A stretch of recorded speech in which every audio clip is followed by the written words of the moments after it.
The True Ambition podcast with John Zink is brought to you by IT Avalon. IT Avalon, IT staffing and professional services done right. Visit our sponsor at itavalon.com. Now, welcome to True Ambition.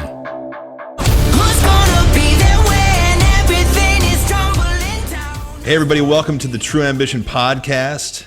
This is John Zink, and I'm honored today to be joined by an old friend of mine, Tony McCombie. And she is coming to us from Savannah, Illinois, right? Yes, Northwest Illinois corner. My old stomping grounds. So Tony is a member of the House of Representatives, District 71 in Illinois. So what does that encompass?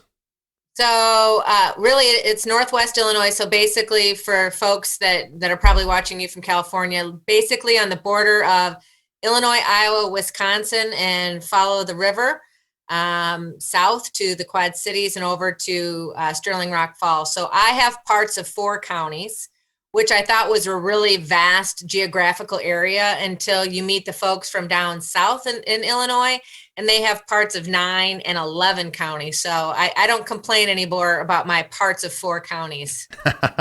Well, let me just change something up for you. It's not going to be a bunch of people from California. There's going to be a ton of people from Illinois, mostly from Mount Carroll, Savannah, and that whole area.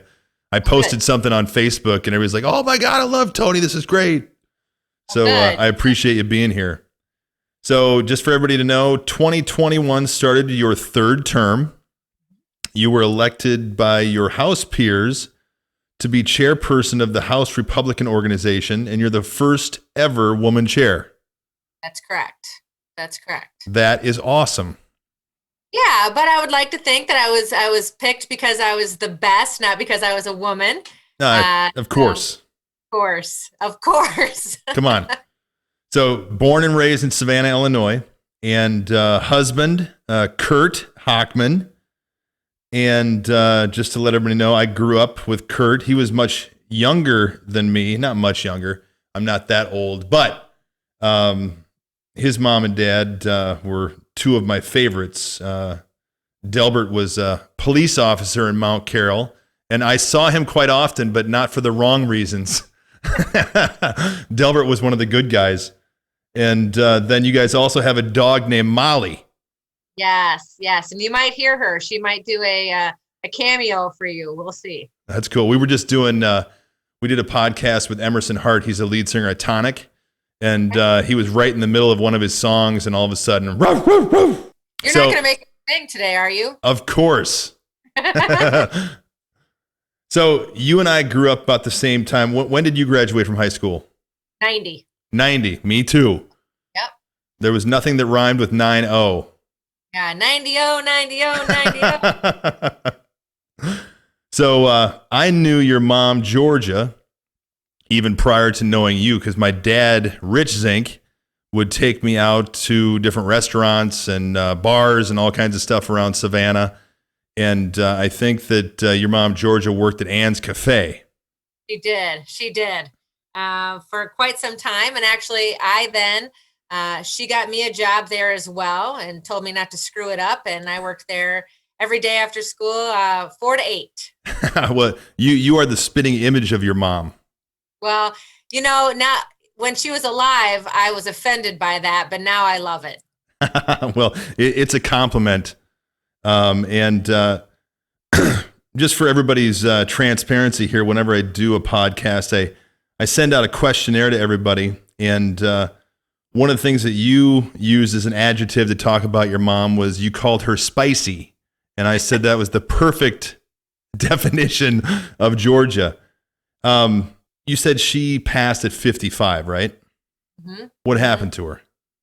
Well, she lived every day of her life, like like we all should. However, she happened to have one too many drinks and cigarettes in her lifetime, and she got throat cancer. And probably would have been easily remedied had she had her voice box removed.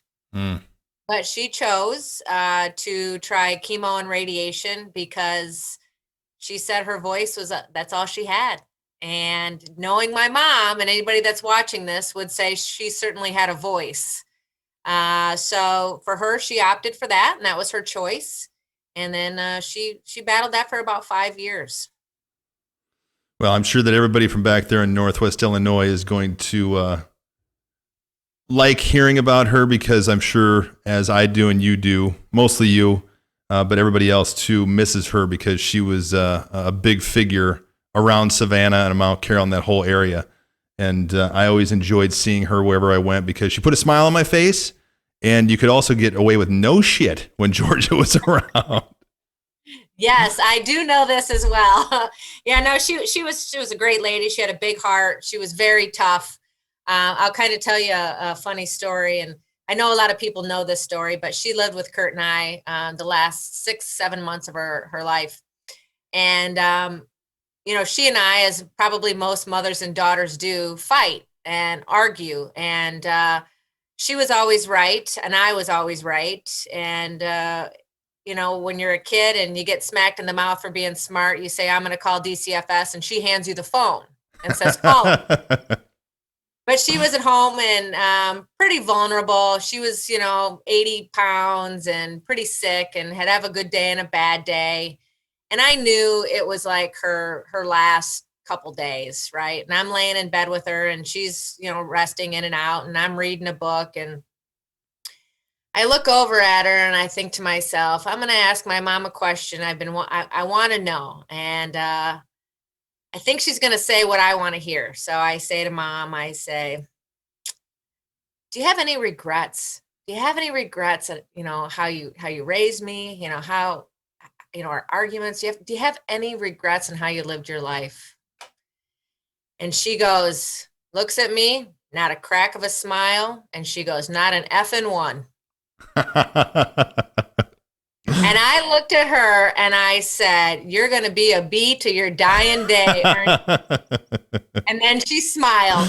And that was her way of saying, of course she has regrets, but no reason to rehash them now. And she did all right. She did all right. She raised some good kids, and none of us are in jail, and we all have jobs, and we all work hard. So I think she did all right. That's awesome. I appreciate you talking about her. Now, you were in Savannah and I was in Mount Carroll, and even though they're only 10 miles apart, it's like a world away when you grow up in that small, and it's so funny growing up in a small town, because for me in Mount Carroll, all I dreamed about was going to Savannah and hanging out, the big town of Savannah. And Mount Carroll Hawks against the Savannah Indians, that was the school mascots.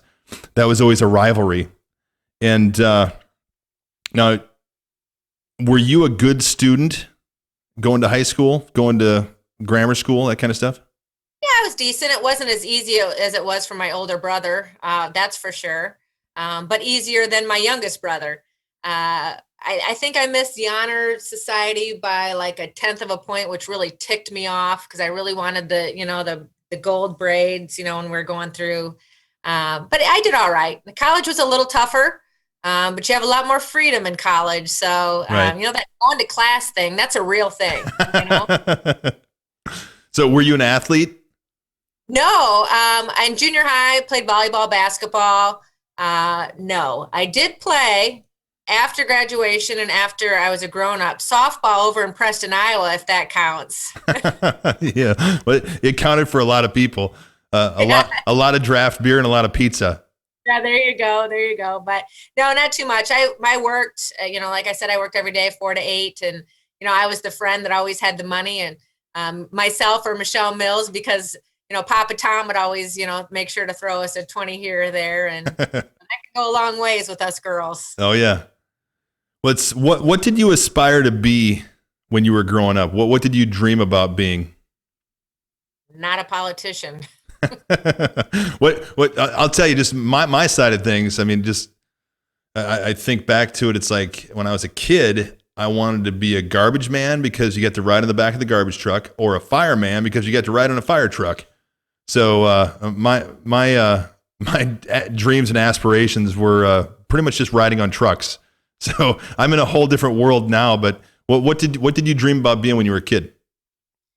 I don't really remember having this one thing that I wanted to be. It wasn't like I wanted to be a movie star or anything like that.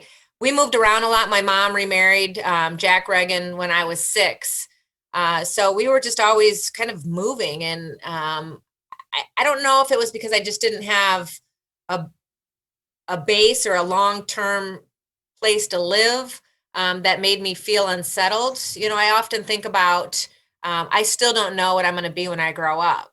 As I grow older and as I, move different places or do different things, I want to be somebody different. I want to do something different. So I feel good that I've never locked myself into one position or profession because I'm not disappointed.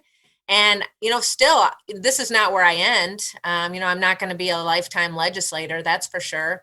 I don't know what the next step is. Looking at my background, I've been in insurance, I've been in real estate.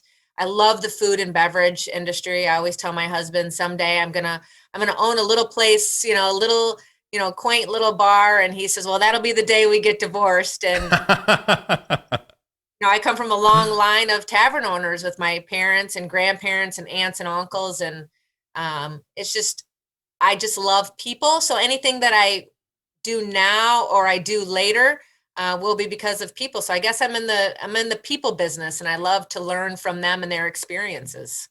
Well, we're all in the people business. I own an IT staffing company, and I really look at everything that I've done, playing in bands, doing all that. I mean, playing in bands is what took me out of Mount Carroll, Savannah, Clinton, Quad Cities, all that kind of stuff. And, thank God for those people skills that instilled in me. Because, I booked the band, I went out and performed in the bands, and you have to make people happy, just the same as running a business, whether it's a bar, a restaurant, whatever it is. You got to have those people skills and have to have public service, right, which is just going out and making people happy. So no matter what it is you're doing, you got to be doing. Accept it when you don't make them happy. Well, yeah, exactly. And when you don't make them happy, you have to accept it and try to make it right somehow. Whether it's actually fixing the problem or not, mostly in where you're at in politics. I mean, I can't wait to get into some of the stuff we're going to talk about, because I can't even imagine, in my business, if something gets screwed up, it's easy for us to take care of it and fix it. In your business, I mean, that's a whole different deal. And we'll talk about that in a little bit. So when you left Savannah, did you graduated from Savannah High School? Yeah, I graduated from Savannah and then went to Western and McCombie. Okay. So what did you study when you went to Western? Well, when I initially went, I thought I wanted to be a teacher. And now looking back, I'm thinking, why did I not be a teacher? And then COVID hits and I'm thinking, thank God I'm not a teacher. So there again, good thing I didn't lock myself in. But I discovered pretty quickly while I was there that teaching probably wasn't going to be for me. Ended up getting just a liberal arts. I shouldn't say just. I got a liberal arts degree, Bachelor of Arts, and I had concentrations in marketing and sociology. So, kind of hand in hand, with people. Yeah. And then I went right away from Western, moved to Peoria, and was in banking. And that's kind of really where it all started. And because banking pays so well for a graduate of college, I actually still had to wait tables and still do that kind of thing. So when I was reading your questionnaire, it said that some idiot passed you up for promotions. Oh, yeah. Yeah. So that's when I moved back to Savannah. Who was the person who passed you up for promotions? Let's get this person out there. Yeah. No cancel culture here. I don't actually, it was at MetLife when I was in Freeport and I was passed for promotion. And I thought, well, my mom always taught me to say something if you're unhappy. So I did. And I said, hey, I deserve that promotion. They're like, well, you're right, but somebody else got it and gave me a $5,000 a year raise. So I'm like, well, that's cool. I can do that. And then the promotion came up again, like 6 months later for another part of the MetLife. And I didn't get it. I'm like, what in the world? So I just said, you know what? I'm quitting. And I told my mom, I said, hey, Mom, I'm going to open up a restaurant. She said, no, you're not. I said, yes, I am. She said, no, you're not. I go, yes, I am. She goes, no, you're not. I said, yes, I am. And she said, okay, I'll do it with you. And I said, good, because you're the cook.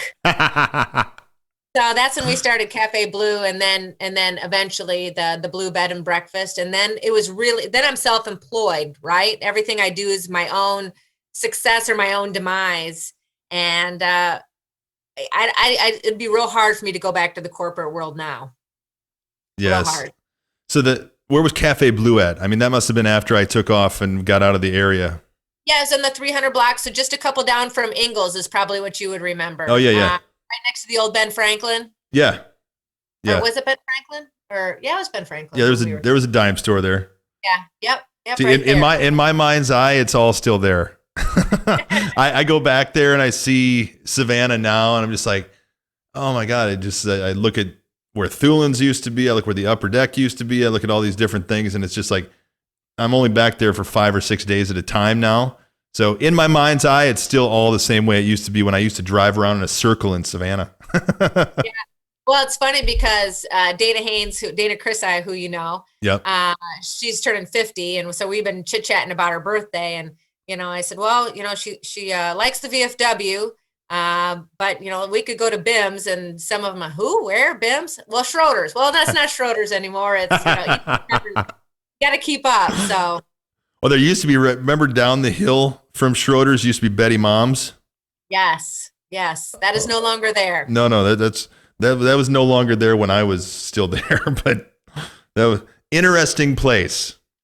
Yeah, I think I went in there maybe once when I was real little. My mom was in there. I don't remember exactly, but all I remember was, or maybe it was Jean's Oasis. I don't remember, but all I know is Mom said, hide, because kids couldn't be in the bar. And I remember I had to sit at her feet underneath like of a coat until the mayor left. So that's fine. The good old days. Oh, those were fun days. I mean, I looked at the population of Savannah, and I was really surprised to see back in 1950, there's over 5,000 people that lived in Savannah. Yeah. And if you go to today, it's roughly half. Right. And I didn't realize it, and you probably didn't either as we were going through school and high school, but the decline of Savannah, Mount Carroll, that whole area was going on while we were graduating from high school, and it's like my dad, Rich Zink, he was laid off or fired or whatever happened to him out at Woods because he was a salaried worker. He went into a deep, dark depression. And I know a lot of people went through the same kind of stuff because the railroad went away, the Army Depot went away. All these things happened all around the same period of time in the 80s and 90s. And it was a tough time for everybody. And, looking back on it now, I can see why it all happened because 2020 is hindsight. Hindsight's 2020. I'm dyslexic, Ed. But, it's interesting to look because I didn't have a care in the world back then. And it was just like, I swear to God, I would just go down to Savannah, drive around in a circle. I put my drums in the back of my car so people knew I was a drummer. And Well, it just had to be cool. And I couldn't be any more uncool if I tried. But it was such a great place to grow up. And I really look at all of the people that we grew up with around there and all the parents. I mean, the community around that area is amazing, or it was amazing. I don't know today, but when we grew up in the 80s and 90s, everybody looked out for everybody else's kids. The door was always open. Never lock the door because you never know when a neighbor's going to need something out of your house. right. It was that kind of thing. And, since then I've lived in Minneapolis, St. Paul. I've been in California, and you just don't see that kind of thing anymore. Does it still exist back there? I think it does. I think, in the Midwest, and maybe I'm only speaking about the Midwest is because it's what I know, but around that same time, a lot of small communities, still today. I had lunch in Albany the other day, and one of the guys was saying, I remember, and this is Albany, when there was 5 gas stations, and I was like, huh? And, or Sterling Rock Falls area when they lost the steel mill. So many things changed in our industry. And I think what our parents did and their parents did just assumed all of that was never going to go away and everything was always going to be here. Savannah was always going to have the Army Depot, was always going to have a hospital, was always going to have the population. So we didn't have to consolidate schools.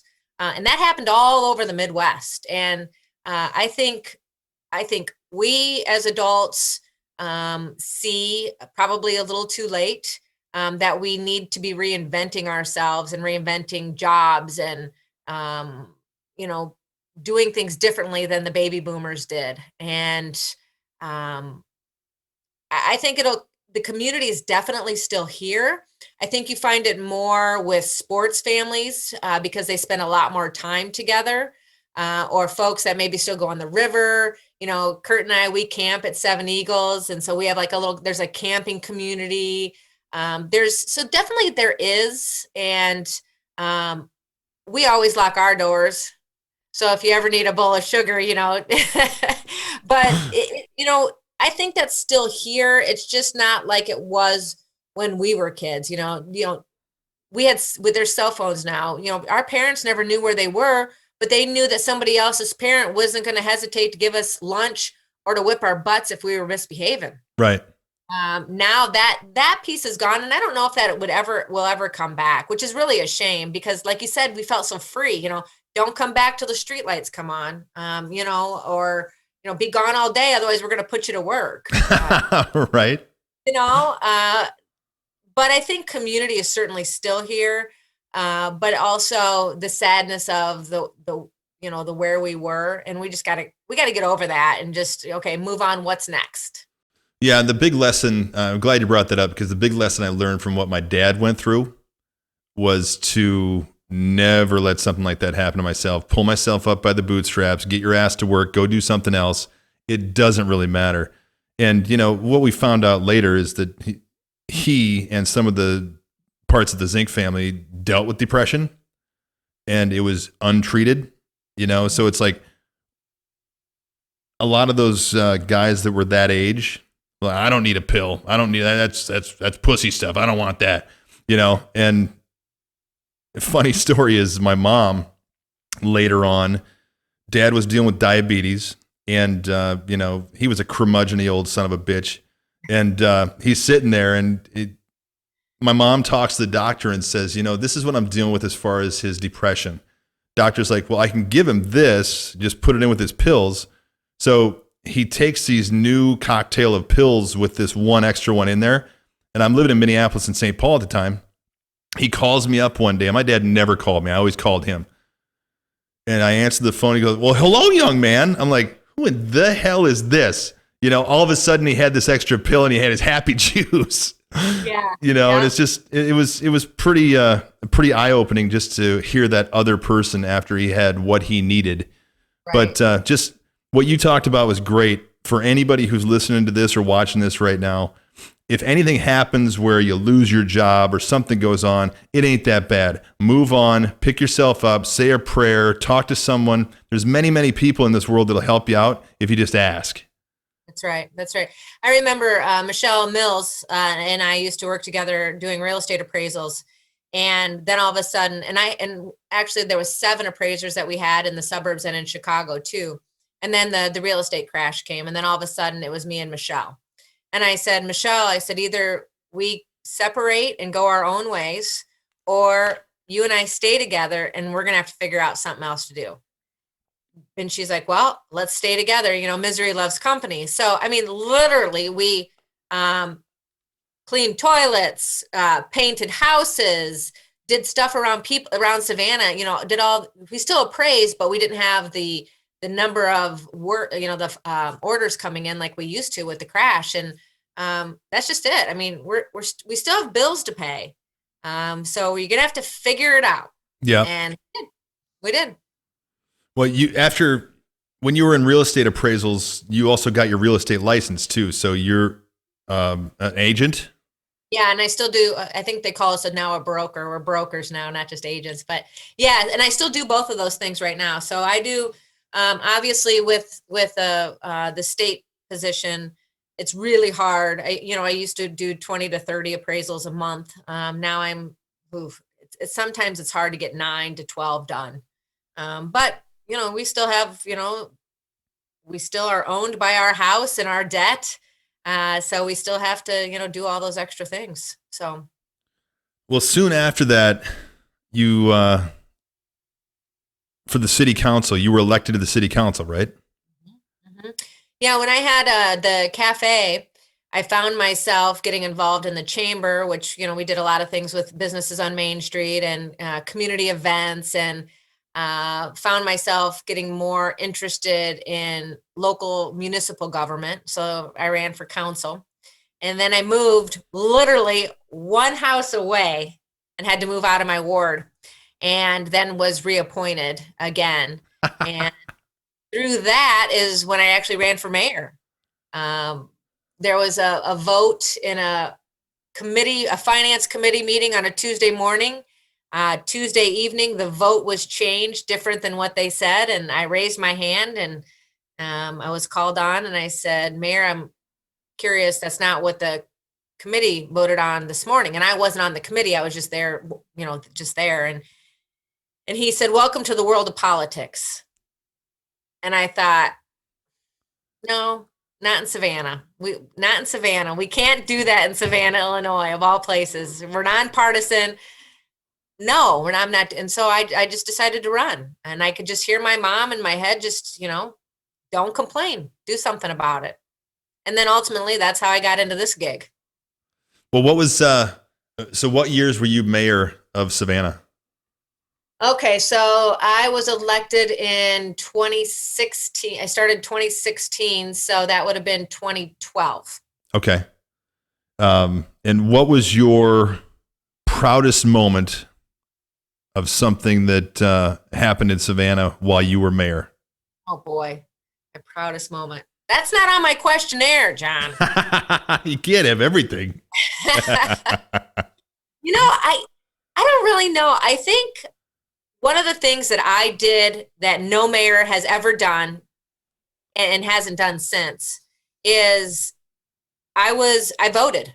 So I have no vote as the mayor, but I voted on everything that we did because I wanted people to know, if I'm going to lead this community, I want everybody to know how I feel, and I'm not going to stand behind the mayor position. Everybody's going to know how I feel. So I went on the record for every vote, just like every council person. And also not knowing I'd be running for the House of Representatives because those votes were used against me in political people. But I felt really good that I was transparent about that. One of my big things was community cleanup. So we were able to tear down, I think, about 15 houses using grants, and houses that some hadn't been occupied since the 70s. And you'd have the broken window syndrome, and it just doesn't help. It doesn't help people around them be excited. So for me, it was really beautification of our town, because negativity draws negativity, ugliness draws ugliness. So that was just one of my big things. Probably one of my funniest things, because I was also kind of strong on ordinances, and people that didn't mow their lawn really ticked me off.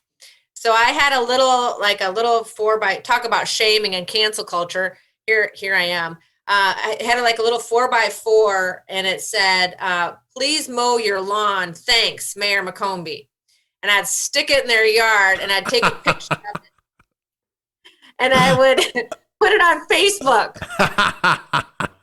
But you wouldn't see their number. So you started cancel culture. I did it. But people weren't paying their fines, and they weren't mowing their lawns. And so I was like, well, their neighbors sure did appreciate it. I would too. Come on, mow your lawn. Yeah, but I think probably of course we did great things. We had some great infrastructure projects. I was the fourth mayor to actually be involved with the rebuilding of, or the building of, the new bridge. Yeah. I think the second mayor for the new wastewater treatment plant. I mean, so we spent, a lot of money, things that take a lot of people and a lot of years. So that's parts of some pretty big infrastructure that I'm pretty proud of too. Well, it's really nice to drive across that bridge and not worry about hitting oncoming cars or the side of the bridge like we used to have to. Yeah, it's pretty beautiful. And 74 down in the Quad Cities is going to be really nice too. Yeah, well, it's a lot of people out here in California are going to be wondering about where we're talking about. So Savannah is right on the Mississippi River, and just down from Savannah in Thompson, Illinois, right between those two is the widest part of the Mississippi River. So it's in parts it's like a mile wide going across there between the river and the backwaters. So talk about a picturesque place to grow up in and live in. And right up about 2 or 3 miles north of Savannah is the Palisades Park. And it's just, they call it a sportsman's paradise because everything you can imagine to do around there. In the summertime, everybody's in their boats, going up the Mississippi, getting on a sandbar, enjoying themselves on the beaches, on the sandbars, and then going hunting, going fishing, doing whatever you want to. And it's an amazing place. Of course, I didn't realize that until I moved away, and then I come back and look at it and go, my God, this is gorgeous. Yeah, absolutely. Yeah, we don't unfortunately go on the river as much as we used to. Life gets busy. Also, restrictions on that drinking and driving stuff. Kind of stops a little bit of that too. But we certainly do still enjoy it. And there's still a core group. Flat bottom boats. People in California probably call them John boats. It's still a thing. We still make fun of people with pointy boats and inboard motors. The people from Chicago that come out, the bass holes.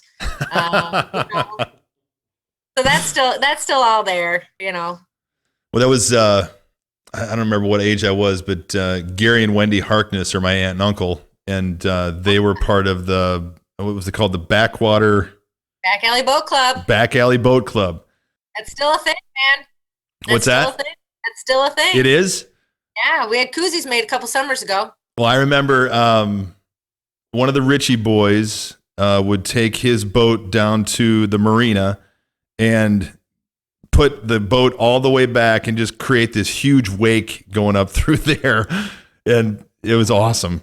I think that was probably Joey. Yeah. Ritchie. Yeah, Joey Ritchie. Yep. But there was also one time they had, what was his name?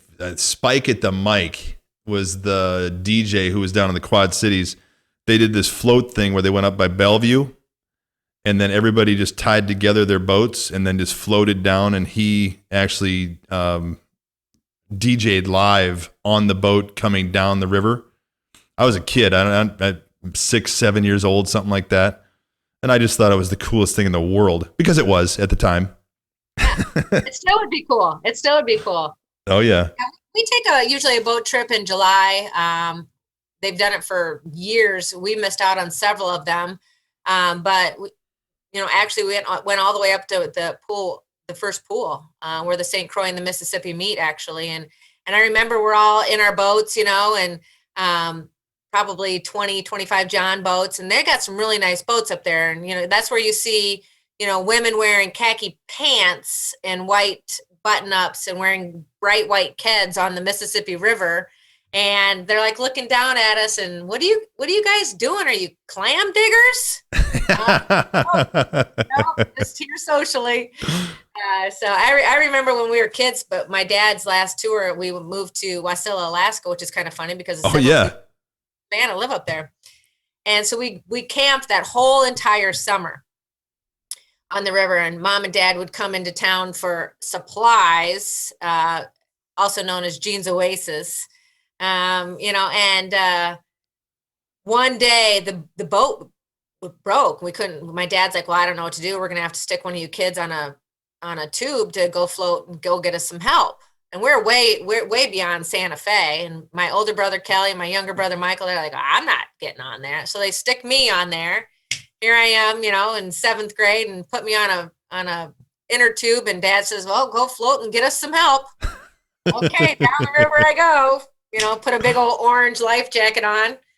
I did pretty well until I started thinking about, probably a good half hour into it, thinking, is Jaws in this water? You start doing that to yourself a little bit. But freshwater shark. Yeah, big old catfish. So, since you're in the position you're in now in the House of Representatives, how do you, and I know this is one of the things that you're probably thinking about all the time, but how do you change things in Northwest Illinois so people don't have to leave? Because, I would have loved to have stayed there my whole life, but I really look back on it and I had to get out just because of my situation. There would have been a way for me to make money, but looking back on it, I wouldn't have been able to have the life that I've got right now if I would have stayed. And to be honest with you, I don't know if I would have got sober if I would have stayed there, which is one of the biggest blessings in my life. But, I really learned how to drink back there. And look at our communities. It's not so much now, but I think Savannah at the Highlight had 21 bars.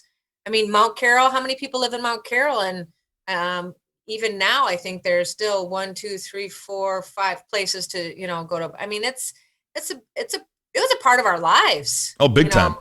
And it's very easy. I come from, alcoholics, and it's have an addictive personality for sure. And you have to just decide what you're going to become an addict of. And for me, it's been to try to make change, and to start when I wake up and to finish when I lay down. And it's constant. And it's exhausting. It really is. And when you ask it, how do you make change here? I think the best thing that I can do in Illinois, as a Republican, as a conservative, more so fiscally conservative than anything, I think the thing that I can do is to get more people engaged in the process, because we're always going to have Chicago. So for some reason, you can't get conservatives or even fiscally conservative moderates to vote outside of the Democrat Party here. I don't know, how to change that other than to get more people engaged and to have conversations that don't, entail anger. I look very hard for facts. I was just on an interview yesterday, and I looked up the guy who was interviewing me asked me a question and gave me a source that he wanted me to comment on. And I'm like, I looked for 3 other sources to make sure that source was good. And I referenced that, I looked up 3 sources, and because I feel for me to make change is to inspire people to get involved, and to do so with truth and patience. And if you don't do that, then all you're going to get is just people that are just going to complain. They're going to be mad. And I got to tell you, I learned this lesson very young. I was married before. I don't know if you remember that or not. And I don't. Not until you sent me your questionnaire. I'm like, I don't remember that at all. Yeah. So I would complain about my situation to my girlfriends. And there's 8 of us girls, that all palled around and still are on a text. And I would complain, and I would get that all off my chest, and I'd walk away and I'd be like, yeah, I feel good. I got all that energy off me, but I left it all with them. And so every time I'd want to be like, okay, we're going to try this again. We're going to figure out this marriage, right? They'd be like, what are you talking about? He's the worst. No, we're not doing that again. And I'd be like, what are you talking about? I feel good. Everything's fine. And so I learned that very early, that negativity just feeds negativity. So you can get rid of it, but where you put it can really cause some harm. And that's kind of what you see a lot now, right? In politics as well, and in business. Even when you're just talking about, if somebody's ticked off, they're going to call up and say, hey, ABC Factory just did this to me. Well, we're canceling them. Yeah. Come on. That's not who we are. That's not what we do. Let's ask questions, find out why people do what they do, say what they say. And so for me, I think that's the biggest thing, is just to try to inspire people to get more involved, do the research, and to, that's how you're only in Illinois, you're going to make change. And if Yeah. I don't sit here in this seat, I'm in a Democrat district, somebody who will vote very differently than I believe the district wants, will sit here. And then I'll really be unhappy. Yeah. I think that an important thing that you talked about is truth, data. I mean, data, science. I mean, it's very easy now with the internet for people to put out false everything, just garbage data that's not real at all. And like you said, you've got to have 2 or 3 other sources to figure out if what you're reading in the first place is actually real. Yeah. And it's like they make these things look very convincing that what you are reading is a real article from a real source. And then by the time you get done with it, you've just ingested a bunch of garbage. That's right. Well, and I took a statistics class when I went back to get my master's. It was the first time I took statistics, because quite honestly, it scared the crap out of me when I was in undergrad. And I was like, I'm never taking that. But it's amazing how that class taught me how you can manipulate data to benefit any scenario you want it to do. So whether you throw in the word, an average or a median, or just leave out a word, it really is amazing. And I think a lot of people have taken, COVID information to advance their narrative, whether it's good or it's bad. But I just don't think that's right. I'm fine with any narrative as long as it's truthful, and then I can decide as a person what is best for me and what is best for my family. Yeah, I agree. There's California's been shut down, I don't know for how many months now, and 316 days. I go out and I go hiking. I take my son out. When I go into a grocery store, I wear a mask, and it's just like I do what I'm supposed to do. But it's like if I'm walking on a hiking trail, I'm not going to get sick. No one else is going to get sick. I'm outside, for Christ's sake, and it's like there's no data to back up half the things that are being fed to us. It's just emotional crap to push some kind of agenda. And it's like, no, let me be free to make a decision for myself. If I want to take a risk, I should be able to calculate a risk and live my life. Right, I shouldn't have the right to put somebody else's life at risk, but it's my life. I went to one of the things that was brought up about this interview I did yesterday was how Wisconsin and Iowa have less restrictions compared to Illinois, and they have less of a death rate compared to Illinois per 100,000 people. So when you close down, initially it was, we're going to go to 50% capacities in, let's say, bars and restaurants or retail, some retail. We're going to shut down really small mom and pop retail, but keep Walmarts and Targets. Oh, that's one of my biggest pet peeves. Yeah. When in our small town, you might have 1 or 2 people in a store at a time. That's, right. 5,000 square feet. But anywho, so I said, so you went down to 50% capacity for these bars and restaurants and retail spaces. And then all of a sudden you shut them down. No enforcement. So some people are like, well, I'm either going to shut down because I have no business and I can't afford to pay anything, not my mortgage, not my lights, not my licenses. So I'm either shutting down that way, or I'm going to risk getting my license pulled or getting a ticket from the state of Illinois, which they couldn't do because they didn't put in enforcement mechanisms. So it was really kind of on the honor system. So then you might have had 10, let's say you had 10 restaurants in a community and only 2 of them are going to be open. Well, everybody's going to go to those 2 rather than keeping everybody open at the 50% would have helped, I think, spread out the people. And when you only were proving that 2% of all people infected came from bars and restaurants, why are we closing them down? Yeah. What's the actual goal That's what I'd love to know. Is it to put everybody on national income? Is it, there's all kinds of things that I'm just wondering behind the scenes. It's like, what are you actually going for here? Because the data is not that you're trying to save lives. Because if you look at the actual data, that's not what's happening. Right. Well, and I think obviously when this all started, we were all like, what in the heck? Oh yeah, right? I was scared shitless. I got a new baby at home. I'm like, all right, we're going to our Tahoe house. We're locking ourselves in there. We're never coming out until this is gone. And that lasted about 5 days. I'm like, all right, this ain't going to work. Let's go back. Yeah, exactly. And I think the intent is good to have people not infected, have our elderly, which is really the issue, be protected. But we've done a really crappy job at that. And most of the time, those folks weren't the ones, in our nursing home and long care, facilities.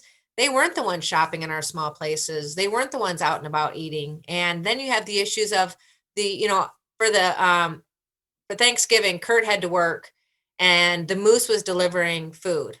And I thought, you know what? Because I didn't do Thanksgiving. Usually that's my holiday. And I was like, I'm going to go to the Moose and I'm going to deliver food, and go run around and do that. Oh my gosh, it was so depressing. I thought it was going to lift my heart. It dumped it right down the drain. I mean, because these people that typically would be eating in fellowship with their other people at the Moose, and not a lot, maybe 50 people. They're all alone, all by themselves. Yeah. And I was bummed. It was a bummer. There it is. There she is. You're still great friends with many of the girls you went to high school with. Yeah, I am. So I always see pictures of all of you girls on all of your different Facebook feeds and stuff. And it's really a great group of people. So you were talking before about Seven Eagles is the name of the place? Yeah, yep. That's McMurphy's. Well, yeah. Ruth just passed, right? Yeah, she did. Yeah. Oh, that was horrible. Yeah, horrible. Great woman. And she was a trooper, though. She fought to the very end, that's for sure. I bet she did. She was another spicy one. Not as spicy as my mom. She did it, like Ruth did it in a way did she just yell at me and I didn't even know it? She's like stealthy spicy. Yeah. Exactly. But no, I always see all the pictures of you, all you girls, and just kind of puts a smile on my face because it takes me back to the upper deck when I was playing in my band Shyster and you guys would be out there dancing and stuff, and it's just, that was such a good group of people. Not just you guys, but I remember all of those people down there. It was just such a fun group.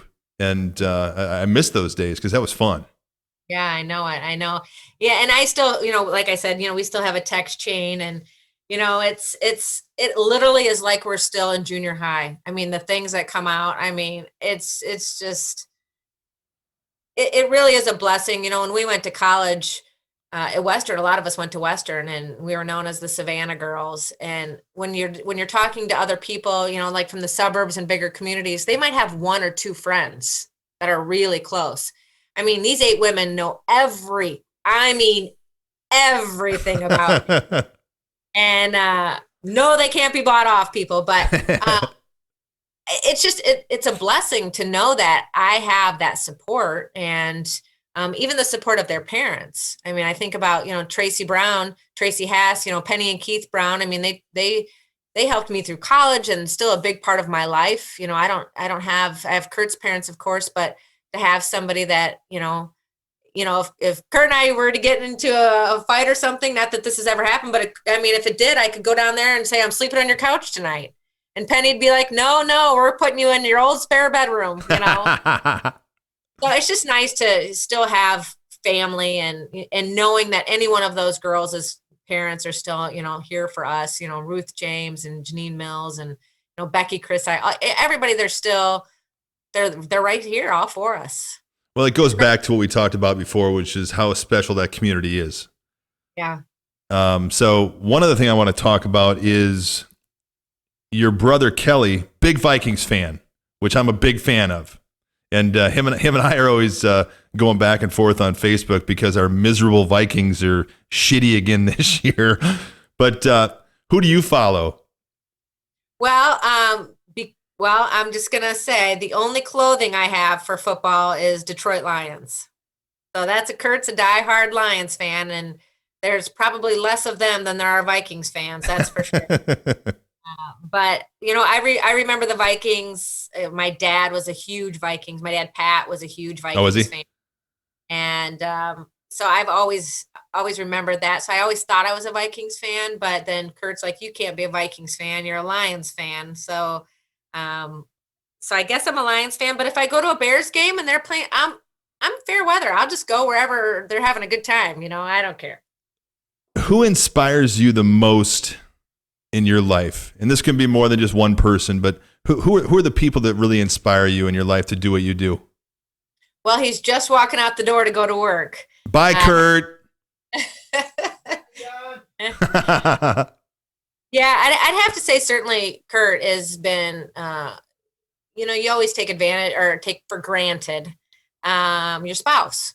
You just do. You don't mean to, but you do. Being self-employed prior to politics, he was part of the team. He was, he would cook and clean and help out at the restaurant. Politics is definitely a team sport. To be having your spouse's views challenged, your wife to be called names. It's hard. It's hard on the spouse. So he certainly inspires me with his patience. He's also a fact finder. So if I ever say something online or do something out loud, he'll be like, "Okay, Georgia, quit exaggerating." So he definitely does motivate me and makes me realize how important family is. And also, like I was just talking about a little bit ago, Penny and Keith Brown, people that aren't my blood parents, who help continues to lift me up. I think that is instrumental. The sense of community that we were talking about at the beginning of the podcast, I think certainly is important. And my girls. I mean, I have some really crappy days, I think, like we all do. And you got to have somebody that you can just call and just cry and flip out and dump that negativity on, and have people remind you what you're doing for a good purpose. So I am surrounded by, my brothers and are great. And I feel really blessed. I feel really blessed that I could leave this earth today. God willing, that doesn't happen, but very blessed and with the people around me. Well, where's Kelly live at? He's over in Bellevue. He's in Bellevue. Now, yeah. Do they have a bunch of kids? Yeah. So Kelly had 2 girls, and his wife, Stephanie, they had 4 boys. So they have 6. I know. It's like the Brady Bunch. Every time I see a picture for like a holiday or something, I'm like, oh my God. Yeah. And they're all busy. Every one of them are sportos. Oh, really? Yeah. So they're all involved in sports, and now getting older with having a license. So everybody's got a job, and so they're busy. They're very busy. Well, I remember Kelly was a big sportsman guy. I remember playing basketball against him, and he would run my ass ragged. Oh, don't tell him that. If he watches this, then he'll be like, "Yeah, that's right. We're a whole different body style. It's okay. He's like a gazelle. I'm like an elephant. It's okay." He still looks like that too. He delivers mail in Savannah, so he walks several miles a day. But yeah. So, what was the most notable event in your life that led you to where you are today? Oh, probably one. You always want me to pinpoint one thing. I wouldn't say there's necessarily one thing per se,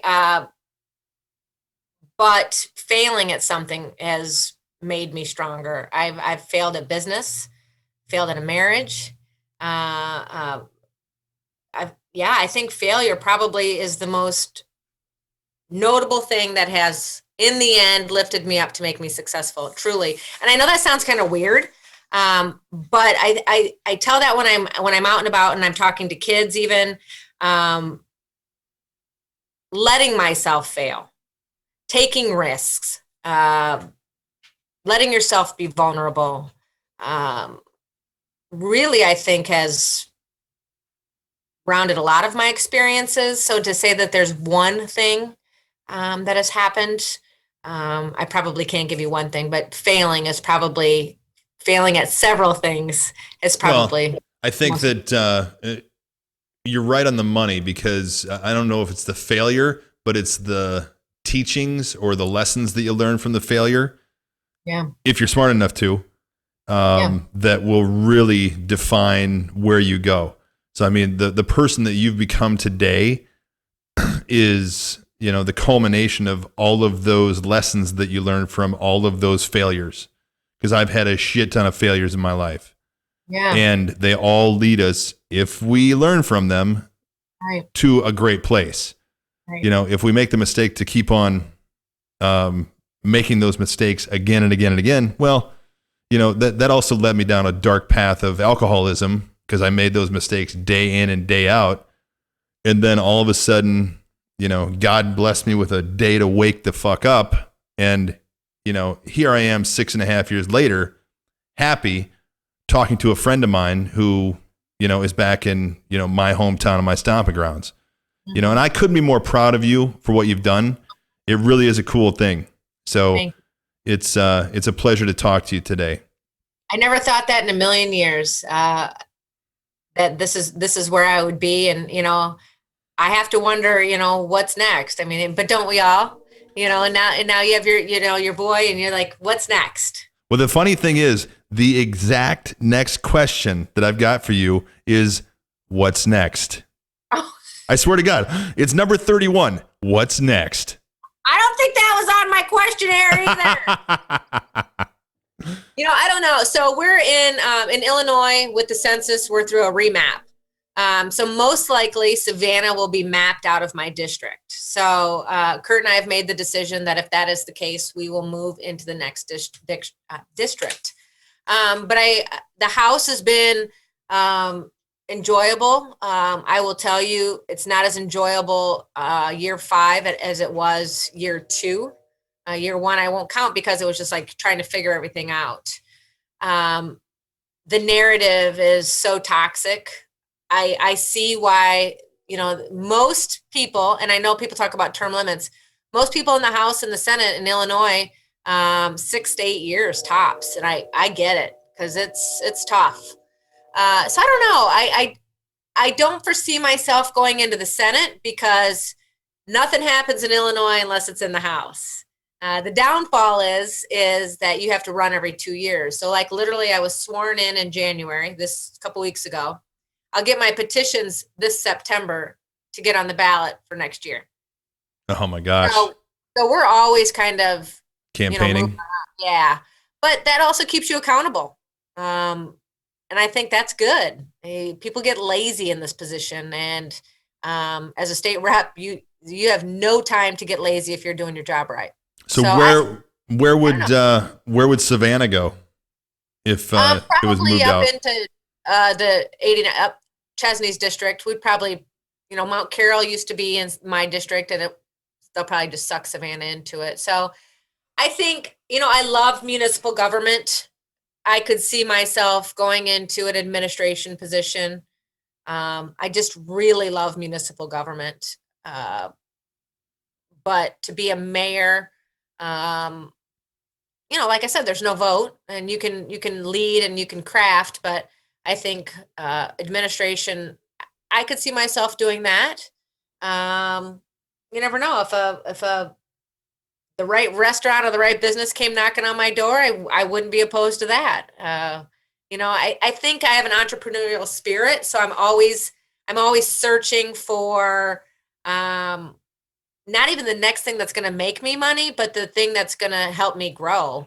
And I know that sounds cheesy and stupid, but it's true. I mean, there was a foreclosed little motel in Fulton right there along the highway. I stopped and looked at it. I'm like, this would be a really cool job, because I had my bed and breakfast, and, not even thinking about what the income was going to be. It's just, a way to meet new people. people not from our area. Right. So I don't know, but I could see municipal government for sure. So we'll see. We'll see. I Well, have no interest in federal. Just keep on doing the next right thing, and it'll all work itself out. It does, right? It does. Talk to me about some of the bills that you're working on right now, because you guys have been out since COVID hit, right? Mm-hmm. Yeah, we got March 20th, we were done. So we went back in May for the budget and some COVID bills. Then we just went back for lame duck for several bills. And now we're into the 102nd General Assembly. So now actually we're crafting our bills right now so we can get them filed. And there's several bills that I've had. I'll refile almost everything that I had last GA because we didn't even get them to go to committee. But one that's pretty important to me is the Pam Knight bill. I'm not sure if you're familiar. A DCFS worker was killed in our area in Sterling by a deranged dad. She was there to check in on the 2-year-old, and she was beat pretty brutally, ended up losing her life. So there's a bill that I have that we've been trying to get through to, some would say, enhance penalties. And if that's what you want to call it, that's fine. I'm fine with enhancing penalties. If anybody who's going to kick a woman in the head and kill her, I'm fine. What was the name? That was her name? Pam Knight was her name. Yeah. Pam Knight. Yeah. But he went to jail for less time than he probably needed to because they were too afraid. The family, I think, was okay with not okay with it, but agreed to not fight them settling his terms because they were afraid he'd get off. Because, the question becomes, did she die when her head hit the curb? So did the curb kill her, or was it because he kicked her into the curb? And then he might do less jail time. Well, at this point, the family wanted him to go to jail forever. And so it's what they call an enhancement, and fine. If they want to call it an enhancement of penalties, I'm a big fan. I think anybody that does that to anybody, but especially a woman who's there to protect a child, he needs to go away for a long, long time. Yeah. And if I can help put him there longer, then I'm willing to do that. I've got some fiscal bills to help lower levels of government, save on some taxes, things like that. That we'll see. They're not real popular here in Illinois. But it doesn't mean you don't file them. We had a huge police criminal justice reform bill. They labeled it as, but it really is a detriment to our law enforcement throughout the state. It was a really bad bill. Not saying there wasn't some good pieces to it, but a bad bill, bad ideas, all lumped into one big omnibus bill. And we're going to have to go back and clean that up. Just getting rid of policemen, or what are they doing? Well, one of the things that's good is everybody would wear body cams. Okay, we can all get behind that. No funding to help with the body cams. Now, to get the body cam is not necessarily that expensive, but to store the body cam is really the footage. Then to say an officer can't review the footage, not even with the supervisor, to help write the report. And if you write the report improperly, the officer could be charged with an offense. But they can't go back and look at the report. So that's one thing at the footage. There is some more reporting, which I'm fine with. I think that's okay. There is, you could have anonymous complaints, and those complaints would stay in your file forever. There's additional training, which I'm fine with, but no funding. So what you're going to find are small communities like Savannah, Thompson, Mount Carroll, which these small communities are all over our state. You have more requirements for funding that need funding for reporting, training, and equipment. The state's not willing to offer any additional funding. So the only thing that these small communities can do is, 1, lose an officer, 2, lose their force and combine with the county. And depending on how close you are to the county seat, that can be an issue. Mm-hmm. Or 3, raise property taxes. And Savannah already has the highest tax rate of my whole district. So you can't keep raising property taxes. Yeah. So in a way, that's the defunding of the police. I don't like it to be called the defunding, but it really is in the scheme of things when you really look at it. Criminals, home detention, for example, home detention, you can be gone for 12 hours a day, so you can go work and do your thing. But let's say you don't come home for 12 hours or 36 hours or 48 hours. You don't get called out on it until you're gone 48 hours. So what's the point? Home detention, right? Yeah. 3 strikes you're out rule doesn't start until you're 21. You can go to war at 18, but you can't smoke in Illinois and you can't drink in Illinois, and you really can't be called for a crime until you're 21. But it's just crazy stuff, I there again, the intent is good. They don't want bad officers. Who does? We all agree. We want better training. We all agree. We want criminals to have second chances. All agree. It's how you get there in Illinois that always seems to take us down a real bad path. Wow. Well, good luck with all those. Hopefully some good outcomes come out of it, because that's I hope so. That's just it. We could go off for an hour about what you just talked about, but I'm not going to. What I'm going to do instead is ask you the last question. This is called the True Ambition Podcast. So the True Ambition quote that I took to start this actually comes out of my 12-step program I was in. It says, the true ambition is not what we thought it was. True ambition is the profound desire to live usefully and walk humbly under the grace of God. So when I read that 5 years ago, because I've always been very ambitious, but earlier in my life, I was very ambitious for other reasons: to make money, to get the girl, to get things, whatever it was. When I read that, it kind of changed my perspective on things. And I see a lot of people who are ambitious that are the same way. They kind of change their way of thinking as they get a little older and get more mature. So, knowing what you know now, being where you've been, being through the things you've been through, what is your true ambition moving forward, both in your personal life and in your professional life? I think you're spot on there. And I go, one of the things that I always say is give grace, get grace. And so I just want to continue to give in any aspect. And not saying that sometimes I'm not selfish and I don't take.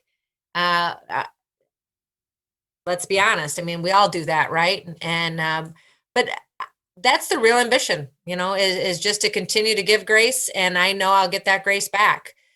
Will that be monetary? Will that be love? Will that be, whatever it is? Yeah, it'll be all those things. So that's my ambition. Awesome. Well, I love it. It's been so great for you to join us today. And I look forward to seeing you. My wife and I and Johnny are coming back to that area March the 9th, I think. March the 9th through the 12th or something like that. So we'll definitely... Are you just see family or what? Come back to see family. We're going down to Louisiana to a wedding for Carissa's side of the family. And then we're coming up because Mom hasn't seen Johnny in over a year. So going up there. And then my grandma, Reva Doty, she turned 90 last May. And I haven't seen her since she turned 90. So got to go back and see everybody and eat some Manny's pizza.